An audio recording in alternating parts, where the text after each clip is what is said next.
Okay, so something pretty big just happened. A major US airbase in Iraq is suddenly empty.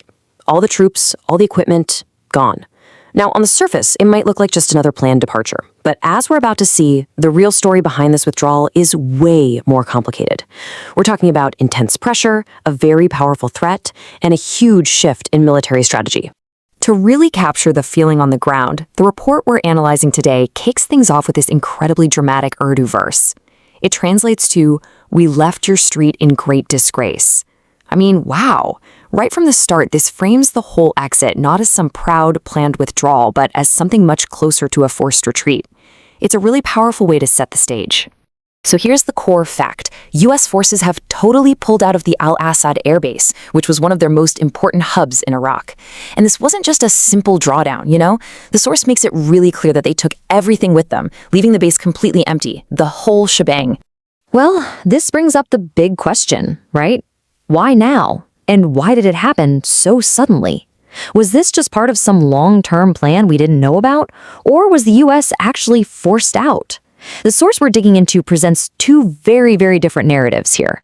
See, on the one hand, there was an official agreement in place. It called for a slow, phased withdrawal that was supposed to wrap up by 2025. But what actually happened? It looks nothing like that. The departure was sudden, it was total, and it happened right in the middle of all this regional tension.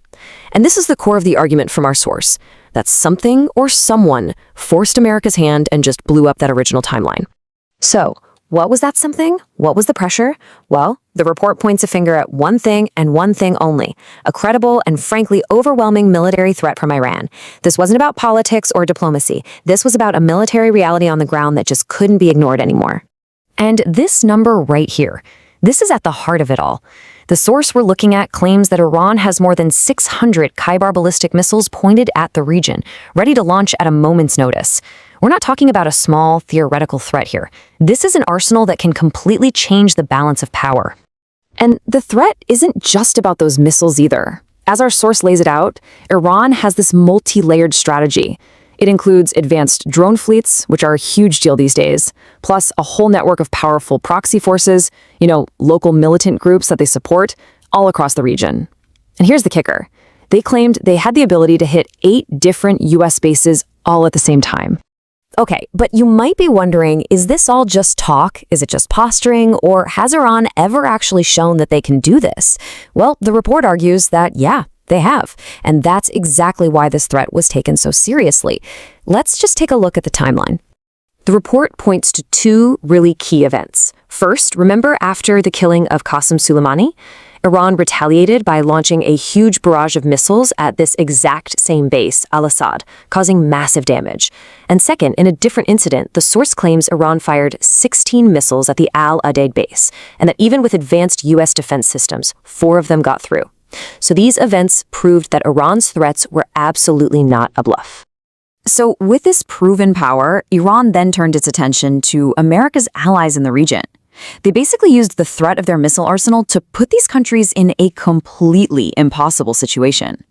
The report we're looking at says Iran delivered a really blunt ultimatum to its neighbors. We're talking Saudi Arabia, the UAE, Jordan, the whole lot. And the message was incredibly simple. If you let America use your bases or your airspace to attack us, we will attack you directly. I mean, this created a terrible choice for these US allies. Do you support your American partners and risk a devastating missile attack on your own cities? Or do you protect yourselves by telling the US, sorry, no can do? Well, according to this report, they chose to protect themselves. They went to the US and said their bases were officially off limits for any kind of action against Iran. But here's the thing. This withdrawal from al-Assad doesn't mean the confrontation is over. Not by a long shot. The report argues that what we're actually witnessing is a fundamental shift in US military strategy, a major pivot away from land and out towards the sea. And the strategic logic here is actually pretty clear when you think about it. Land bases like Al-Assad, well, they've become liabilities. They're sitting ducks, right? They're stationary targets. And you need permission from the host country to even use them. But an aircraft carrier, that's a mobile base. It's self-sufficient, it operates in international waters, and it completely bypasses that political headache for America's allies. So, the new strategy is pretty straightforward. If you can't use bases on land, well, you just bring the bases with you on the water. The new plan, as the source describes it, is all about projecting power from aircraft carriers in the seas around the region. And listen, this isn't just a theory. The source reports that a huge naval buildup is already underway. The aircraft carrier Abraham Lincoln is on its way, the Roosevelt is expected to join, and they're bringing a whole fleet of smaller warships with them. The U.S. is actively moving its chess pieces for this new sea-based game. And the whole point of this big shift, according to the source, is this. By moving its power out to sea, the U.S. can still keep pressure on Iran, but it takes its allies out of the direct line of fire. It's a strategy that's really designed to protect countries like the UAE and Saudi Arabia from getting caught in the crossfire.